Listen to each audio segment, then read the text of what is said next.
ರಾಮಕೃಷ್ಣ ಪರಮಹಂಸರು 1836, 1886, 19ನೇ ಶತಮಾನದ ಭಾರತದ ಮಹಾನ್ ಧಾರ್ಮಿಕ ಗುರು ಮತ್ತು ತತ್ವಜ್ಞಾನಿಯಾಗಿದ್ದರು. ಅವರು ಪಶ್ಚಿಮ ಬಂಗಾಳದ ಕಾಲ್ಕತ್ತದ ಬಳಿ ಇದ್ದ ಕಾಮಾರಪುಕುರ ಎಂಬ ಗ್ರಾಮದಲ್ಲಿ ಜನಿಸಿದರು. ಬಾಲ್ಯದಿಂದಲೇ ಧಾರ್ಮಿಕತೆಯತ್ತ ಆಕರ್ಷಣೆ ಹೊಂದಿದ್ದ ರಾಮಕೃಷ್ಣರು ದಕ್ಷಿಣೇಶ್ವರದ ಕಾಳಿ ದೇವಾಲಯದಲ್ಲಿ ಪೂಜಾರಿಯಾಗಿ ಸೇವೆ ಸಲ್ಲಿಸಿದರು. ಅವರು ದೇವಿಯನ್ನು ತಾಯಿ ರೂಪದಲ್ಲಿ ಕಾಣುತ್ತಿದ್ದರು ಮತ್ತು ಆಕೆಯೊಂದಿಗೆ ನೇರ ಅನುಭವಗಳನ್ನು ಹೊಂದಿದ್ದರು ಎಂಬ ನಂಬಿಕೆ ಇತ್ತು. ರಾಮಕೃಷ್ಣರು ಹಲವು ಧರ್ಮಗಳನ್ನು ಅನುಭವವಾಗಿ ಅಭ್ಯಾಸ ಮಾಡಿದರು. ಹಿಂದೂ ಧರ್ಮದ ವಿವಿಧ ಮಾರ್ಗಗಳ ಜೊತೆಗೆ ಇಸ್ಲಾಂ ಮತ್ತು ಕ್ರೈಸ್ತ ಧರ್ಮಗಳಲ್ಲಿಯೂ ಆಳವಾಗಿ ತೊಡಗಿದರು. ಎಲ್ಲ ಧರ್ಮಗಳ ಮೂಲ ಸತ್ಯ ಒಂದೇ ಎಂಬ ನಂಬಿಕೆಯನ್ನು ಅವರು ಸಾರಿದರು.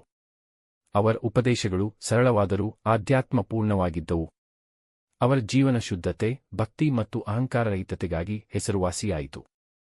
ರಾಮಕೃಷ್ಣರ ಶಿಷ್ಯರಾದ ಸ್ವಾಮಿ ವಿವೇಕಾನಂದರು ಅವರ ಸಂದೇಶವನ್ನು ಜಾಗತಿಕವಾಗಿ ಹರಡಿದರು. ಇಂದು ರಾಮಕೃಷ್ಣ ಪರಮಹಂಸರ ಆಧ್ಯಾತ್ಮಿಕ ಚಿಂತನೆಗಳು ಮತ್ತು ಅನುಭವಗಳು ಲಕ್ಷಾಂತರ ಜನರಿಗೆ ಪ್ರೇರಣೆಯ ಮೂಲವಾಗಿದೆ.